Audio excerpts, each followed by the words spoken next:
In the summer of 1827, a little booklet appeared out of nowhere. It was called Tamerlane and Other Poems. It was about 40 pages long and cost 12.5 cents. What did you get for your 12.5 cents? You got 10 poems with an introduction and some endnotes by the author. And no one knew who the author was. It was only listed as by a Bostonian, and no one knew who it was.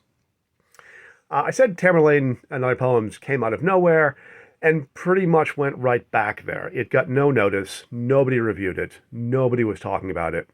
It did get included in lists of recently published books, but that was about it. So it came and went, a flash in the poetic pan. Today, we know that that anonymous Bostonian was the 18-year-old Edgar Allan Poe looking to make a name for himself as a poet. He had paid a local printer to put the book out for him, and there's some dispute as to how many copies were ever printed. Some sources say 10 or 20 copies. Other sources say 100, maybe even 200. There are only 12 copies of Tamerlane and Other Poems known to exist today. It's a very rare book. Quite some years ago, I was talking to the late, great Mike Chandley, greatly missed by anybody who met him. And we were talking about rare books. And Mike said that whenever you hear that, oh, there's only 10 copies of this book known to exist, there's only 6 copies of this book known to exist, the number's always wrong. There's always more copies out there than there are supposed to be. If Edgar Allan Poe were alive today, he'd be 215 years old, which would be very suspicious.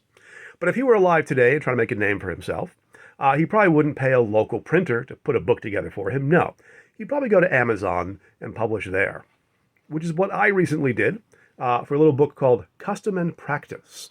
Custom and Practice is a collection of 4 short stories. It's also about 40 pages long. And it's available on Amazon, or you can go over to roryobrienbooks.com and follow the links to buy a copy of Custom and Practice there. 4 slightly creepy short stories. Because I'm not 18 years old anymore, but I'm still trying to make a name for myself.